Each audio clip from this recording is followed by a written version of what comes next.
Hi friends, मैं नवलेश आज आप लोग के लिए फिजिक्स में आवर्धन सूत्र को सत्यापित करेंगे।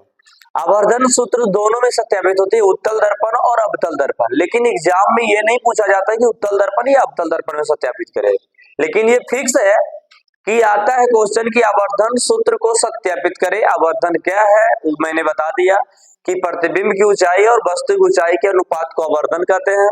तो उस फॉर्मूला को जिसे m से सूचित किया जाता है, m बराबर HI बटा HO, प्रतिबिंब की दूरी v से और वस्तु की दूरी u से सूचित किया जाता है। तो उसी नियमों को सत्यापित करने के लिए मैं बता दिया हूं।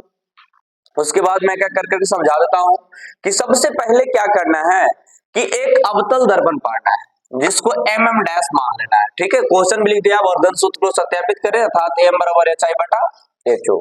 ये आवर्धन को m से सूचित किया जाता है, m बटा m डैश। तो सबसे पहले एक अनंत पे वस्तु रखे। कहेगा सर जब वस्तु को अनंत पे रखते हैं अवतल दर्पण में तो उसका प्रतिबिंब फोकस और अनंत के बीच बनता है, अर्थात वक्रता केंद्र और अनंत के बीच बनता है। तो सबसे पहले हम समझना है कि सर जब वस्तु को अनंत पे रखे तो उसका जो प्रकाश की किरण परिवर्तन होगा वो मुख्य फोकस से गुजर जाएगी। तो मैंने दो प्रकाश की किरण गुजारा। सबसे पहले ए बी प्रकाश की किरण मैंने गुजार दिया। यहाँ पे मैं ए से ए बी वस्तु लिया जिसको HO कहते हैं। तो ए बी को मैंने दर्पण से गुजारे तो परिवर्तन होने के बाद मुख्य फोकस से गुजरा। और एक किरण को मैंने डायरेक्ट ध्रुव से गुजारा।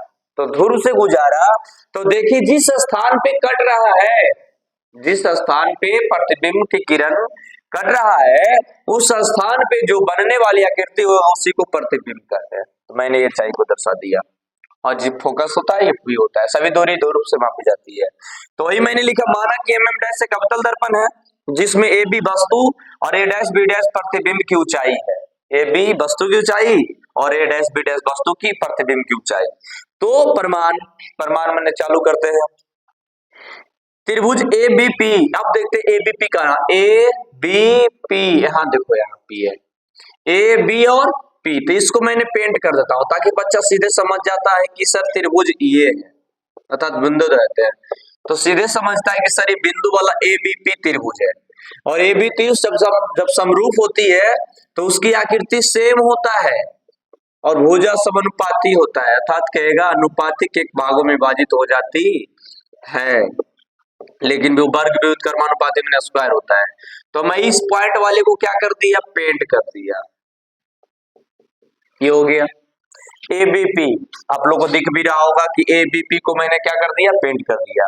अब है A dash B dash P, A dash B dash P, A dash B dash P, अर्थात डैश वाला डैश मार देते इस त्रिभुज में, A dash B dash P। हम त्रिभुज में क्या करते हैं, इसमें डैश मार देते हैं ताकि समझ में आ जाना चाहिए कि A डैश B डैश क्या है, P है। A डैश B डैश एक भी त्रिभुज है। एक गोला मैंने किया, दूसरी बात मैंने त्रिभुज का क्या कर दिया, डैश मार दिया।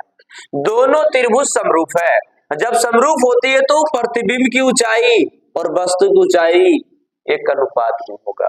प्रतिबिंब की ऊंचाई और वस्तु की ऊंचाई, अर्थात ये भी वस्तु है और A डैश B डैश क्या है, प्रतिबिंब है। ये हो गया, वही मैंने लिखा A डैश बटा B डैश बटा AB, A dash B dash बटा AB कर दिए ने। अब समझना है कि सभी दूरी ध्रुव से मापी जाती है। P डैश PB डैश मतलब E वाला, आप लोग देख भी रहे होंगे, इसमें डबल दे देते हैं। ठीक है, ये हो गया। अब बराबर PB मैंने टोटल के समानुपाती कर देंगे। पहले त्रिभुज एकरा के लिए A dash B dash P के लिए और एक बड़का त्रिभुज है ABP के लिए, ये दोनों को क्या कर दिए, अनुपात में कर दिए। उसके बाद A डैश B डैश को कहते हैं HI। सर HI के मतलब क्या होता है मैं नीचे लिख देता हूँ या ऊपर लिख देता हूँ। A डैश B डैश हो गया क्या चीज, HI, और AB हो गया HO। तो सबसे पहले मैं लिख देता हूँ HI क्या होता है, मैं थोड़ा सा पॉइंट में। HI का मतलब होता है height of image, HIGHT height of image, image मैंने प्रतिबिंब, और HO मैंने होता है हाइट ऑफ इमेज नहीं ऑब्जेक्ट, हाइट ऑफ ऑब्जेक्ट। तो इस बात से स्पष्ट होता है कि ये प्रतिबिंब की ऊंचाई है और ये वस्तु की ऊंचाई है। तो यहां मैंने लिख दिया a डैश b डैश बटा ए बी बराबर पी बी डैश और पी बी। तो ये चाहे ए बी हो गया वस्तु की ऊंचाई, हो गया प्रतिबिंब की ऊंचाई। तो ये चाहे माइनस में क्यों होता है? माइनस में क्यों होगा? क्योंकि दर्पण के जो मुख्य अक्ष गुजरती है उसके ऊपर धनात्मक